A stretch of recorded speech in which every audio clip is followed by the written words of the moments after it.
ഭഗവത്ഗീത ജാതിയെ പ്രോത്സാഹിപ്പിക്കുന്നു എന്ന ഒരു നറേറ്റീവ് പ്രചരിപ്പിക്കപ്പെടുന്നുണ്ട്. ശ്രീ രവിചന്ദ്രനാണ് അത് ശക്തമായി പറയുന്നത്. വർണ്ണവും ജാതിയുമൊക്കെ ഉദ്ധരിച്ചുള്ള ഈ വ്യാഖ്യാനത്തെ എങ്ങനെയാണ് നേരിടേണ്ടത്? ഇവിടെ നമ്മൾ മനസ്സിലാക്കേണ്ടത്, ശ്രീ രവിചന്ദ്രൻ വളരെ നല്ല യുക്തിഭദ്രമായി ഇന്നത്തെ വർത്തമാനകാലത്ത് സമാജത്തിന് വേണ്ട ഉത്കർഷത്തിനുതകുന്ന ഒരുപാട് ചിന്തകളെ പങ്കുവയ്ക്കുന്ന ഒരു വലിയ ചിന്തകൻ തന്നെയാണ്.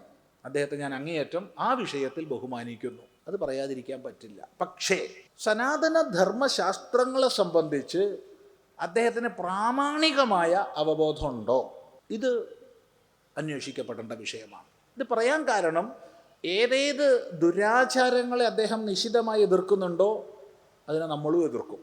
ദുരാചാരങ്ങളെ നമ്മൾ എതിർക്കും. പക്ഷേ വേദാന്ത തത്വചിന്ത, ദാർശനിക പ്രമാണ പദ്ധതി, അത് അതിൻ്റെ സമ്പ്രദായ ശുദ്ധിയോടുകൂടി പ്രവേശിക്കേണ്ടതാണ് അതിലേക്ക്. അത് അക്കാഡമിക്കായി പഠിച്ചാൽ മാത്രം ഉൾക്കൊള്ളാൻ കഴിയുന്നതല്ല. ഇത് പറയാൻ കാരണം, ശ്രീ രവിചന്ദ്രൻ ഈ വിഷയത്തിൽ പറയുന്നത് നമ്മൾ കേട്ടിട്ടില്ല. പക്ഷേ ജാതി എന്നുള്ളത് ഗീത മുന്നോട്ടുയർത്തി കാണിക്കുന്നുണ്ട് എന്ന് പലരും പ്രസംഗിക്കുന്നുണ്ട്. അത്യബദ്ധമാണ്. ഭഗവാന്റെ ഉപദേശത്തിൽ, ഭഗവത്ഗീതയിൽ ഒരു സ്ഥലത്ത് പോലും ജാതി കുല വിഷയങ്ങൾ പരാമർശിച്ചിട്ടില്ല. എന്നാൽ മോഹഗ്രസ്തനായ ധർമ്മസമ്മൂഢനായ ശോകമോഹ കലുഷിത അന്ധക്കരണനായ അർജുനൻ ജാതിധർമാഹ കുലധർമാഹ ഇത്യാദി പദങ്ങൾ പ്രയോഗിച്ചിട്ടുണ്ട്. ജാതി ദുഷിച്ചു പോകുമെന്ന് വ്യാകുലപ്പെടുന്നുണ്ട്. ആര്? ഭഗവാനല്ല, അർജുനൻ. ഏതർജുനൻ? ഗീത കേൾക്കുന്നതിന് മുമ്പുള്ള അർജുനൻ. എന്ന് മാത്രമല്ല, അർജുനന്റെ ആ വകവാദങ്ങളെ ഭഗവാൻ അതിനിശിതമായ ഭാഷയിൽ എതിർക്കുന്നും തള്ളുന്നുമുണ്ട്.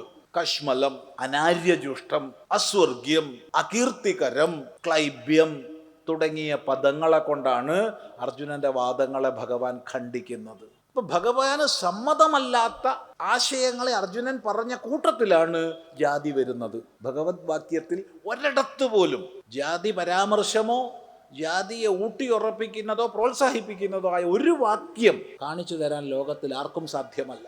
ഒരിടത്ത് പോലുമില്ല. ഇത് വസ്തുതയാണ്. ഈ വിഷയത്തെ സംബന്ധിച്ച് ബഹുമാന്യനായ ശ്രീ സനൽ ഇടമറുകുമായിട്ട് നമ്മുടെ ഒരു വാദമുണ്ടായിരുന്നു.